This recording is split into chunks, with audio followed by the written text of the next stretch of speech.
Hello class. आज हम करेंगे 10th क्लास की साइंस का चैप्टर नंबर 4 जिसका नाम है carbon and its compound, carbon तथा उसके यौगिक। तो इससे पहले हम 3 लेसन्स कर चुके हैं। उनकी वीडियोस आपको मेरे चैनल पर मिल जाएगी। अगर आपको उनमें से कोई भी प्रॉब्लम है तो आप प्लीज कमेंट करके मुझे बताइए ताकि मैं उन प्रॉब्लम से रिलेटेड भी एक वीडियो अलग से बनाऊं। उसके बाद आज जो वीडियो बनेगी, अगर आपको इससे भी कोई प्रॉब्लम है तो प्लीज वीडियो के नीचे कमेंट कीजिए ताकि हमें पता चले कि हमारी कमियां क्या क्या हैं और हम उसको सुधारें। ठीक है, आज का शुरू करते हैं आपका लेसन कार्बन एवं उसके यौगिक, कार्बन और उसके कंपाउंड। तो सबसे पहले हम इसको इंट्रोड्यूस करेंगे। What is carbon? कार्बन क्या है, उसका इंट्रोडक्शन क्या है।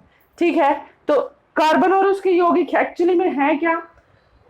कार्बन का प्रतीक क्या होता है या फिर सिंबल क्या होता है कार्बन का? सी। ठीक है, कार्बन का जो सिंबल है वो क्या है? सी। अब आपका जो अर्थ क्रस्ट है, अर्थ क्रस्ट पर जो कार्बन पाया जाता है वो 0.02% होता है। मतलब आपकी जो भूपर पट्टी पर आपका कार्बन यौगिक पाया जाता है वो 0.02% होता है। एंड एटमॉस्फेयर में जो पाया जाता है, मतलब कि आपका जो वातावरण में पाया जाता है वो होता है 0.03।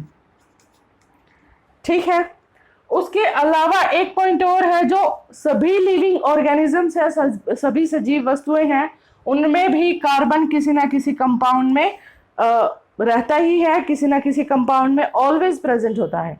ठीक है, अब उसके बाद देखिए कार्बन फॉर्म कोवलेंट बॉन्ड। मतलब कार्बन क्या करता है? सहसंयोजी आबंध बनाता है। कैसे बनाता है अब उसको नोटिस करते हैं। कार्बन के सहसंयोजी आबंध, कार्बन के पास कितने इलेक्ट्रॉन्स होते हैं? 6। तो इसका इलेक्ट्रॉनिक विन्यास क्या होगा? इसका जो इलेक्ट्रॉनिक विन्यास है वो कितना होगा? 2 और 4। मतलब k ऑर्बिटल में 2 और l ऑर्बिटल में 4 इलेक्ट्रॉन्स पेंडिंग। ठीक है, अब उसके बाद देखिए यहां पर 4 इलेक्ट्रॉन्स है। 4 इलेक्ट्रॉन्स का क्या मतलब है कि इसकी वैलेंसी कितनी है? इसकी जो संयोजकता है वो कितनी है? चतुर संयोजकता है।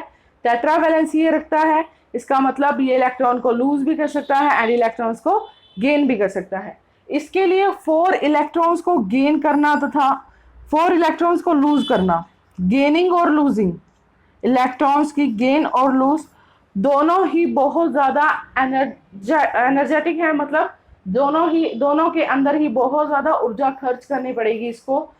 अगर ये 4 इलेक्ट्रॉन लेता है तो उसके लिए भी इसको बहुत ज्यादा ऊर्जा की जरूरत है, और अगर ये अपने 4 इलेक्ट्रॉन किसी को दे देता है तो उसके लिए भी इसको बहुत ज्यादा ऊर्जा की जरूरत है। ठीक है, इसी वजह से ये अपने 4 इलेक्ट्रॉन्स को दूसरों के साथ बांट लेता है। दूसरों के साथ क्या कर लेता है? साझेदारी कर लेता है। तो जो ये साझेदारी होती है ये क्या बनाती है? आपकी कोवलेंट बॉन्ड। जो ये साझेदारी होती है ये क्या बना देती है? आपकी कोवलेंट बॉन्ड। समझ आ गया क्या होता है कोवलेंट बॉन्ड? मतलब सहसंयोजी आबंध, सहसंयोजी आबंध। ठीक है, किसी भी तत्व का अपने इलेक्ट्रॉन्स की साझेदारी द्वारा बनाए गए बॉन्ड को क्या कहते हो आप? सहसंयोजी आबंध कहते हो। मतलब किसी भी एलिमेंट का अपने इलेक्ट्रॉन्स को शेयर करने के बाद जो बॉन्ड फॉर्मेशन होता है वो बॉन्ड कौन सा होता है? आपका कोवलेंट बॉन्ड होता है। इलेक्ट्रॉन्स की साझेदारी से, शेयरिंग ऑफ इलेक्ट्रॉन्स की वजह से जो बॉन्ड बनता है वो आपका कोवलेंट बॉन्ड होता है। ठीक है, अब देखिए इसके बाद अगला काम शुरू करते हैं। इसके अलावा कार्बन के अलावा और भी बहुत सारे ऐसे एलिमेंट्स होते हैं जो कोवलेंट बॉन्डिंग करते हैं। सबसे पहले तो आप देख सकते हैं हाइड्रोजन, ऑक्सीजन, नाइट्रोजन। ये 3 कॉमन एग्जाम्पल हैं जो अपने इलेक्ट्रॉन्स की शेयरिंग को शो करवाते हैं। देखिए जैसे H है मतलब हाइड्रोजन है, हाइड्रोजन के पास एक इलेक्ट्रॉन होता है, तो ये अपना एक इलेक्ट्रॉन दे भी सकता है और ये ले भी सकता है। इसीलिए दो हाइड्रोजन के जो एटम्स होते हैं, परमाणु होते हैं, वो क्या करते हैं, एक दूसरे से इलेक्ट्रॉन की साझेदारी कर लेते हैं। साझेदारी की वजह से ये क्या बना लेते हैं, आपस में आबंध बना लेते हैं। तो हाइड्रोजन के अंदर भी कौन सा आबंध होता है, सहसंयोजी आबंध। ठीक है, अब उसके बाद ऑक्सीजन को देखिए, ऑक्सीजन के पास कितने इलेक्ट्रॉन होते हैं, 8 इलेक्ट्रॉन होते हैं। मतलब क्या कि इसका जो इलेक्ट्रॉनिक विन्यास है वो क्या होगा, 2 और 6 का इलेक्ट्रॉनिक विन्यास होगा। ये क्या करेगा, ऑक्सीजन ऑक्सीजन के साथ अपने 2 इलेक्ट्रॉन्स की शेयरिंग कर लेगा, 2 इलेक्ट्रॉन्स को इलेक्ट्रॉन शेयर करता है। मतलब इस ऑक्सीजन के पास 6 इलेक्ट्रॉन है, 1 2 3 4 5 6। सिमिलरली 1 2 3 4 5 6। ठीक है, 6 इलेक्ट्रॉन हमने डिवाइड कर दिए। अब देखो बॉन्डिंग कहाँ बनती है, 1 और ये 2। ठीक है ना, तो जो ये शेयरिंग बॉन्ड बना है इसको आप क्या कहते हो, कोवलेंट बॉन्ड। सिमिलर नाइट्रोजन के पास देखिए, नाइट्रोजन के पास भी आपका कितने इलेक्ट्रॉन होते हैं, 7 इलेक्ट्रॉन होते हैं। तो इसका जो इलेक्ट्रॉनिक कॉन्फ़िगरेशन है वो क्या होगा, 2n5, राइट, 2n5। तो इसको करो, नाइट्रोजन के पास 5 इलेक्ट्रॉन्स हैं, तो 1 2 1 2 3। इस तरफ भी 1 2 3 और 1 और 2, दोनों के पास मैंने 5 इलेक्ट्रॉन लगा दिए। अब ये शेयरिंग कैसे करेंगे, इनकी 3 इलेक्ट्रॉन्स की शेयरिंग हुई है। क्यों, क्योंकि इसको यहाँ पर अपना 8 कंप्लीट करना था, अपनी स्टेबिलिटी कंप्लीट करनी थी। तो स्टेबिलिटी के लिए इसको 8 इलेक्ट्रॉन्स चाहिए, स्थायी रूप को ग्रहण करने के लिए इसको 8 इलेक्ट्रॉन्स की जरूरत है। इसीलिए इन्होंने 3 इलेक्ट्रॉन्स की आपस में साझेदारी कर ली। ठीक है, यहाँ तक समझ आया। ये हैं कुछ एग्जाम्पल्स साझेदारी के, कोवलेंट बॉन्डिंग के। अब इसके बाद एक ध्यान से देखिए, कोवलेंट बॉन्डिंग की जो कमियां होती हैं या फिर आप उनकी प्रॉपर्टीज ही बोल सकते हैं, वो क्या क्या होती हैं। कोवलेंट बॉन्ड जो होता है या सहसंयोजी आबंध जो होता है,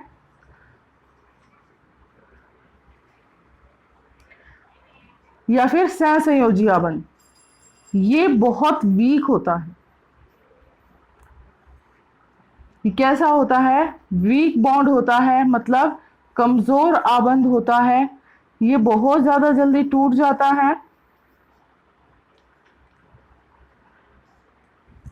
ठीक है, अब उसके बाद दूसरा, इसकी कमी लगा लो, इसका पॉइंट लगा लो, इसकी प्रॉपर्टीज लगा लो, आप इनको कुछ भी बोल सकते हो।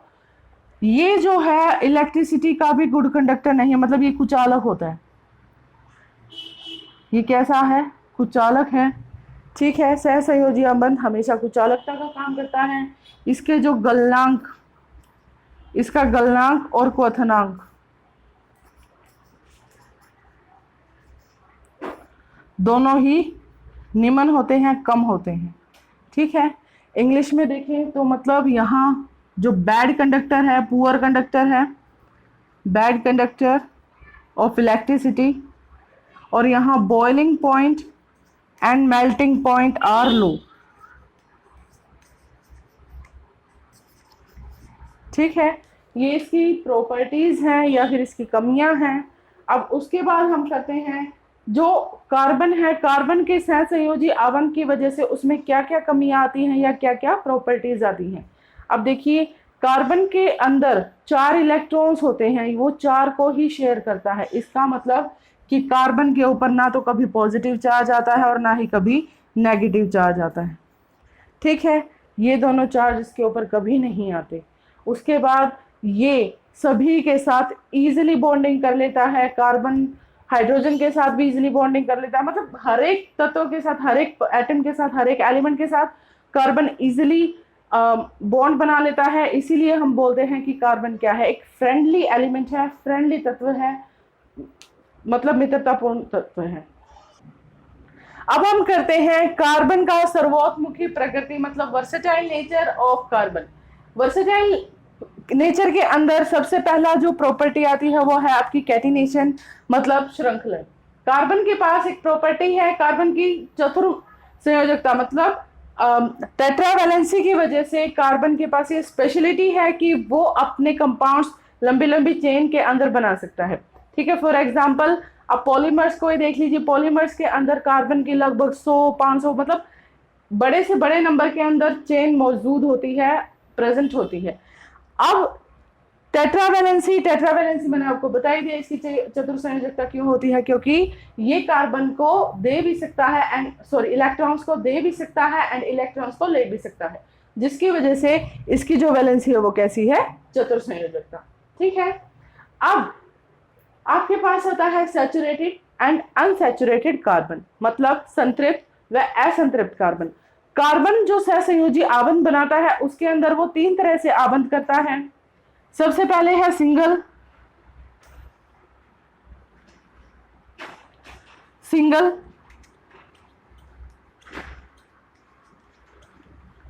डबल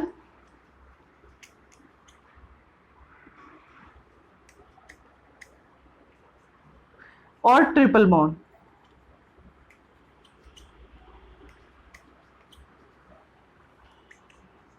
जो आपका सिंगल बॉन्ड होता है वो आपका संतृप्त होता है, मतलब सैचुरेटेड होता है। सैचुरेटेड सिर्फ एक ही बॉन्ड को बोलते हैं हम सिंगल बॉन्ड को, ये है सैचुरेटेड, और ये दोनों हैं आपके अनसैचुरेटेड।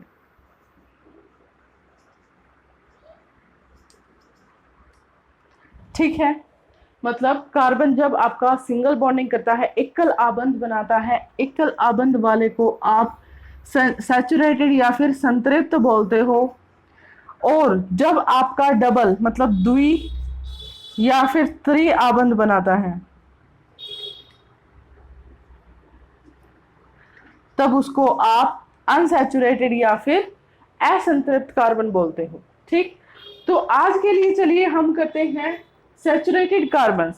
सैचुरेटेड कार्बन्स में हम करेंगे सिंगल बॉन्डिंग। सिंगल बॉन्डिंग के लिए फॉर्मूला लगता है, फॉर्मूला चलो इसमें जो सिंगल बॉन्डिंग में आता है उसको आप बोलते हो एल्केन। क्या बोलते हो, एल्केन्स। सिंगल बॉन्डिंग्स में क्या आते हैं, बस एल्केन्स आते हैं। उसके अलावा एल्कीन्स एंड एल्काइंस आपके डबल और ट्रिपल बॉन्ड को बोला जाता है। ठीक है, तो आज के लिए हम एल्केन फैमिली पर बात करेंगे। एल्केन फैमिली मतलब सैचुरेटेड फैमिली, सैचुरेटेड फैमिली मतलब सिंगल बॉन्ड। ठीक है ना, डबल बॉन्ड वाले को हम क्या बोलते हैं, एल्कीन, और ट्रिपल बॉन्ड वाले को हम क्या बोलते हैं, एल्काइन। ठीक है, अब चलो शुरू करते हैं आपकी एल्केन फैमिली। तो अब हम शुरू करते हैं एल्केन फैमिली। एल्केन फैमिली में सबसे पहले ध्यान रखिए कि एल्केन हाइड्रोकार्बन्स कौन से होते हैं जिनके अंदर फॉर्मूला है आपका CnH2n+2, मतलब कार्बन हाइड्रोजन के साथ बॉन्डिंग करता है। यहां पर कार्बन के जितने मॉलिक्यूल्स होंगे वहां पर हाइड्रोजन के उससे डबल से भी 2 ज्यादा होंगे। ये आपका एल्केन फैमिली का फॉर्मूला है। ठीक है, उसके बाद आपके पास जो एल्केन फैमिली है उसके पीछे जो वर्ड लगता है वो है एन। एन, ठीक है, एन। अब उसके बाद चेक करते हैं। अब उसके बाद सबसे पहले आपको एक काउंटिंग याद करनी पड़ेगी, स्पेशल काउंटिंग, जिसके अंदर कार्बन के नंबर्स डिपेंड करेंगे। देखिए, कार्बन के नंबर अगर 1 है, मतलब कार्बन अगर सिर्फ 1 है तो आप उसको बोलोगे मिथ। ठीक है, कार्बन अगर 2 है तो आप उसको बोलोगे इथ। ठीक, अगर कार्बन 3 है तो आप उसको बोलोगे प्रोप। एक बार ये काउंटिंग लिख लीजिए, फिर इनके यूज भी करवाएंगे। कार्बन अगर 4 है तो आप उसको बोलोगे ब्यूट।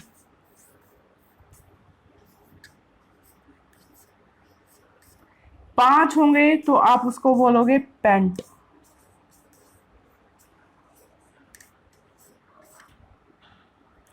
अगर कार्बन आपके पास 6 हैं तो आप उसको बोलोगे हेक्स।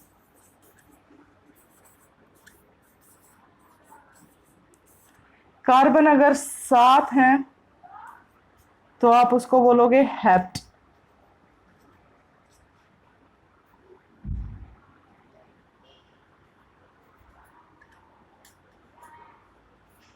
अगर कार्बन 8 हैं तो ऑक्टा, ऑक्ट। कार्बन अगर 9 हैं तो नैनो,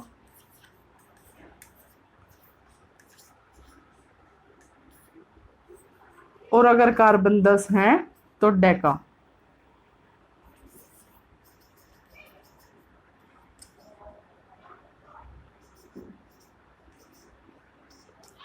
ठीक है, यहां तक ये काउंटिंग एक बार ध्यान से देखिए। इस काउंटिंग के थ्रू ही अब आपको क्या करना है, अपने जो कंपाउंड्स है वो बनाने हैं। अब सबसे पहले शुरू करते हैं हम 1 से। ठीक है, यहां पर देखो, अगर आपके पास कार्बन 1 है, यहां पर रखो n की जगह 1। ठीक है, तो ये क्या हो गया, C1 है ना। अब उसके बाद H के अंदर n को रखना। H के अंदर अगर मैं n को रखती हूं तो 2 एकम 2 प्लस 2, 2 2 4, तो ये हो जाएगा H4। ठीक है, CH4। अब आपको इसको बनाना कैसे है वो देखिए, नाम इसका कैसे लगाओगे वो देखो। कार्बन यहां पर क्या है, सिर्फ 1 है, तो 1 के लिए क्या नाम है, मिथ। 1 के लिए क्या नाम है, मिथ। तो यहां लिखो मिथ। ठीक है, अब इसके अंदर बताओ कौन सी बॉन्डिंग है, एन है ना। ये क्या है, एल्केन है।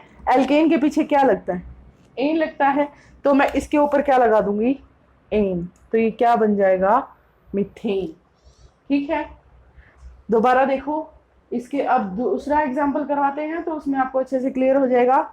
Late n is equal to 2, मतलब n को हमने ले लिया 2, n अब मैंने लिया है 2। अब यहां पर इस फॉर्मूले के अंदर आप अच्छे से रखो इसको, तो क्या हो गया, C2 H 2 गुणा 2 जमा 2, यही होगा ना। तो C2 2 दूनी 4, 4 और 2 6, ये बन गया आपके पास। ठीक है, अब इसका नाम बनाओगे। नाम बनाने के लिए क्या देखोगे, सी के साथ क्या है, 2 है, तो सी के साथ 2 होने पर आप क्या लगाते हो, इथ। क्या लगाते हो, इथ। यहां लिखो इथ। ठीक है,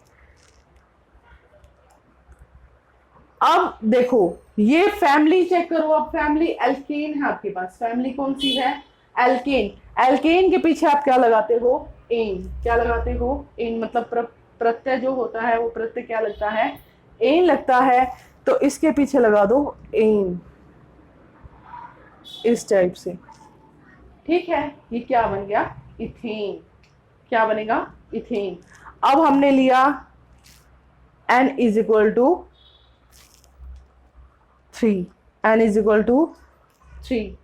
अब n इज इक्वल टू 3 को इस फॉर्मूले में रखो तो ये क्या बन जाएगा, C3H 2 मल्टीप्लाई 3 कितना हो गया, 6, 6 प्लस 2 8, H8।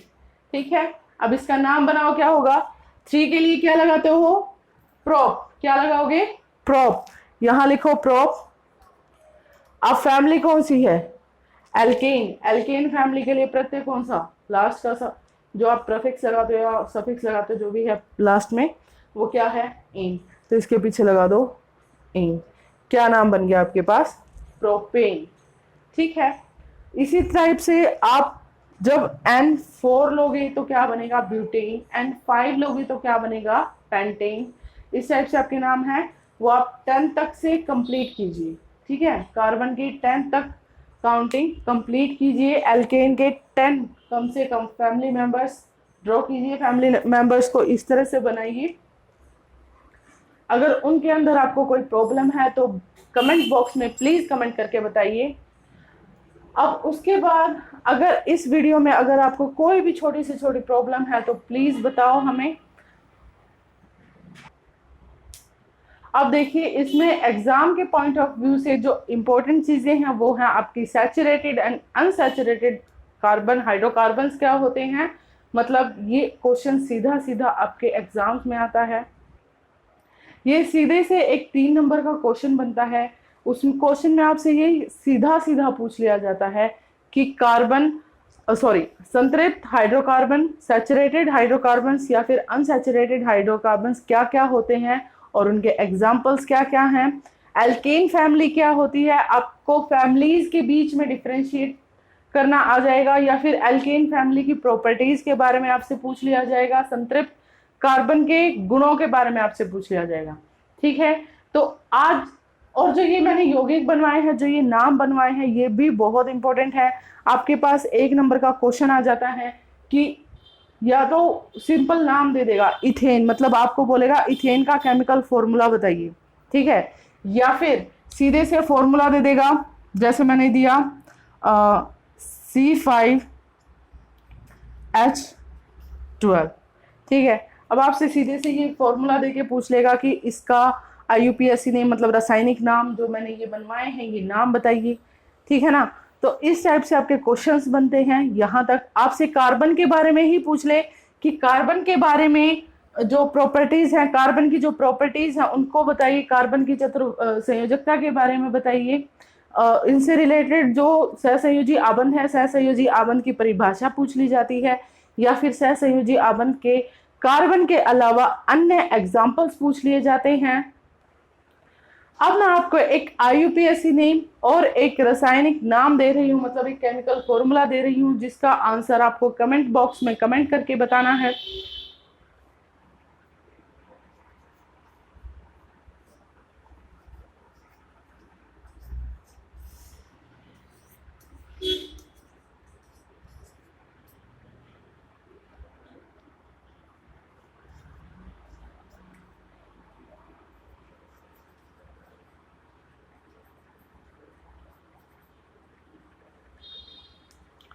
देखो ये मैंने एक IUPAC नेम दिया है आपको, इसका आपको केमिकल फॉर्मूला जनरेट करना है, केमिकल फॉर्मूला बनाना है, ठीक है। अब मैं आपको एक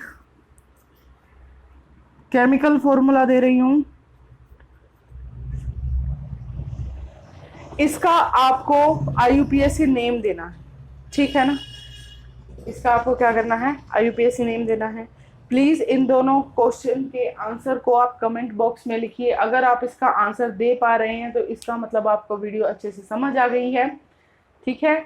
अगर आपको वीडियो अच्छी लगी है, आपको वीडियो अच्छे से समझ आ गई है, तो प्लीज मेरी वीडियो को लाइक कीजिए, शेयर कीजिए एंड सब्सक्राइब कीजिए। Thank you so much.